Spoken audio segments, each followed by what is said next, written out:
नमस्कार मित्रांनो, दूध व्यवसायामध्ये फक्त फॉस्फरस, कॅल्शियम हे महत्त्वाचं नाही, व्हिटॅमिन्स सुद्धा का महत्त्वाचे आहेत. गाय व्यवस्थितपणे दूध देत नाही, रिपीट ब्रीडिंग, त्याचप्रकारे हिटवर येत नाही, गाय सारखी आजारी पडते, व्यवस्थितपणे खात नाही. हे जर प्रॉब्लेम जर गोठ्यामध्ये जर येत असतील ना, तर 100% तुमच्या जनावरांमध्ये व्हिटॅमिनची कमतरता आहे. आणि व्हिटॅमिनसाठी किती खर्च येतो? ₹100 खर्च येतो एका महिन्यातून एका गायीसाठी. आपल्याला ₹100 खर्च केला ना मित्रांनो, हे प्रॉब्लेम तुमचं सॉल्व्ह होतात. त्यासाठी व्हिडिओ शेवटपर्यंत बघा. किती इंजेक्शन द्यायचं आणि कशा प्रकारे द्यायचं मित्रांनो, सगळी टोटल माहिती आपण सांगणार आहे. व्हिडिओ शेवटपर्यंत बघा. व्हिडिओ जर आवडला तर लाईक करा. चॅनलवरती नवीन असेल तर चॅनलला सबस्क्राईब करायला विसरू नका. नमस्कार मित्रांनो, शेतकरी आणि टेक्नॉलॉजी आपल्या युट्यूब चॅनलमध्ये स्वागत आहे. मित्रांनो, एक गोष्ट लक्षात असू द्या, फॉस्फरस असू द्या, कॅल्शियम असू द्या किंवा मिनरल मिक्सचर पावडर असू द्या, हे प्रत्येक शेतकरी आता गोठ्यामध्ये वापरतो. कारण सोडाफॉस नावाची पावडर येते, आपण जनावरांमध्ये देत राहतो. म्हणजे फॉस्फरस वरती आपण व्हिडिओ सुद्धा बनवलेले आहेत की ट्रीटमेंट वरती काय करायचं, फॉस्फरसची कमतरता असेल तर आपण कोणती इंजेक्शन द्यायची, यावरती आपण व्हिडिओ सुद्धा बनवलेले आहेत. आणि फॉस्फरसमुळे बरेचसे प्रॉब्लेम येतात. पण समजा तुम्ही फॉस्फरस ट्रीटमेंट केली, कॅल्शियम पण व्यवस्थितपणे आहे, मुरघास आहे, म्हणजे चांगल्या प्रकारची वैरण आहे, चांगल्या प्रकारचा खुराक आहे, तरी सुद्धा गोट्यामध्ये जर हे प्रॉब्लेम येत असतील ना, तर 100% व्हिटॅमिन्सची कमतरता आहे. आता व्हिटॅमिन्स हे वेगवेगळ्या प्रकारचे आहेत, बरेचसे प्रकारचे आहेत. बी कॉम्प्लेक्समध्ये सुद्धा व्हिटॅमिन्स येतात आणि बाकीचे व्हिटॅमिन्स सुद्धा येतात. आता आपण जर बी कॉम्प्लेक्सचा जर विचार केला तर ते वेगळ्या कारणासाठी वापरले जातात. जिथं गाय खात नाही किंवा गाय आजारी असेल किंवा गायची रिकव्हरी जर लवकर करायची असेल आजारातून, एखाद्या मास्टायटिस असेल किंवा थॅलेरिसिस असेल, अशा जॉईंटिस असेल, अशा आजारातून जर काही रिकव्हरी करायची असेल तर बी कॉम्प्लेक्सचा वापर तिथं केला जातो. पण बी कॉम्प्लेक्स हे पुरेसे नाही मित्रांनो. जिथं ज्या गोठ्यामध्ये रिपीट ब्रीडिंगचा किंवा हिटवर गाय येत नाही, त्या असं जर प्रॉब्लेम येत असतील ना, तर 100% बाकीची व्हिटॅमिन्स तुम्हाला गरजेचे आहेत देणं.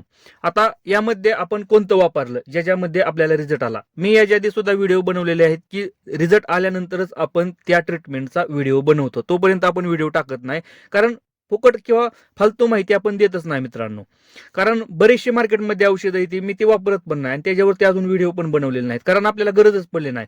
ज्या टायमिंगला आपल्याला रिझल्ट भेटतो त्यानंतरच आपण त्या औषधांचा वापर करतो. आता आपण एका गायीला जीपीजी प्रोटोकॉल वापरला आणि जीपीजी प्रोटोकॉल मध्ये सुद्धा आपण व्हिटॅमिनची इंजेक्शन दिली. एकच दिलं मित्रांनो, 10 ml.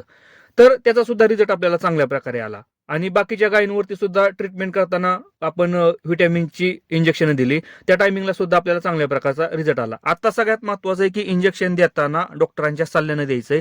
डायरेक्ट मेडिकलमधून आणून तुम्ही घरच्या घरी ही ट्रीटमेंट करायची नाही. आपण फक्त माहिती असावी म्हणून देतोय. कारण जोपर्यंत तुम्हाला व्यवस्थितपणे ट्रीटमेंट करता येत नाही तोपर्यंत याच्या मागं लागायचं नाही. फक्त माहिती असावी म्हणून आपण हा व्हिडिओ बनवतोय. तर सगळ्यात महत्वाचं मित्रांनो, व्हिटॅमिन कोणतं जे की मी वापरले, ज्याच्यामध्ये कंटेंट मित्रांनो व्हिटॅमिन A, D3 आणि E. आता इथं जे माझ्याकडे मेडिकलमध्ये जे अवेलेबल आहे ते वेटेड नावाचे व्हिटॅमिन्सचं इंजेक्शन आहे, 10 ml मध्ये भेटतं. वेगवेगळ्या कंपन्या बरेचसे बनवतात, जिथं तुम्हाला अवेलेबल आहे ज्या कंपनीचं आहे ते घेऊन यायचं मित्रांनो. व्हिटॅमिन A, D3 आणि E. मोठ्या गायींसाठी 10 ml चा डोस द्यायचा, 10 ml, आणि डॉक्टरांच्या सल्ल्यानं करायचं.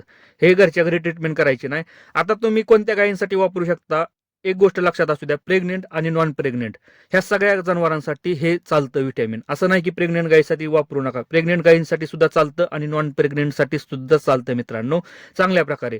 जर आपली गाय जर व्यवस्थितपणे हिटवर येत नाही किंवा तिचा सूट जर पातळ असेल ना, तरी सुद्धा मित्रांनो हे व्हिटॅमिन्स गरजेचं आहे. कारण बऱ्याचशा टायमिंगला फॉस्फरस देऊन किंवा कॅल्शियम देऊन किंवा मिनरल मिक्सचर पावडर देऊन सुद्धा जर गाई जर हिटवर येत नसतील ना, तर एक गोष्ट लक्षात असू द्या, तुम्हाला व्हिटॅमिन्सचीच गरज आहे. आणि जोपर्यंत तुम्ही याचं इंजेक्शन देणार नाही तोपर्यंत जनावर व्यवस्थितपणे हिटवर येणार नाही.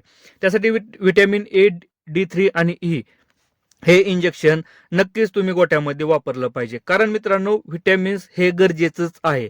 आता काय झालंय की वैरणीमध्ये आपण एका प्रकारची वैरण वापरतो आणि एकाच प्रकारची गोळी पेंड वापरतो. त्यामुळे काय होतं की हे जे मायक्रो न्यूट्रिशन्स असतील किंवा व्हिटॅमिन्स असतील ना, हे आपल्या जनावरांना व्यवस्थित भेटत नाहीत. म्हणून आपल्याला महिन्यातून एकदा एका गाईला 10 ml चा डोस हा दिलाच पाहिजे मित्रांनो.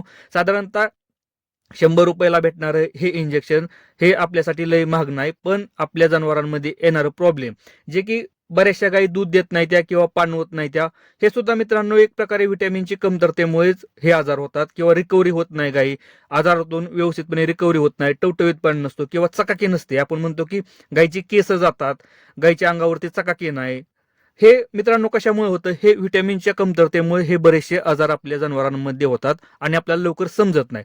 त्यासाठी व्हिटॅमिन्सची माहिती असणं गरजेचं आहे आणि व्हिटॅमिन सुद्धा आपल्या जनावरांमध्ये गरजेचं आहे. मित्रांनो, व्हिडिओ जर आवडला असेल तर लाईक करा, चॅनलवरती नवीन असेल तर चॅनलला सबस्क्राईब करायला विसरू नका. धन्यवाद.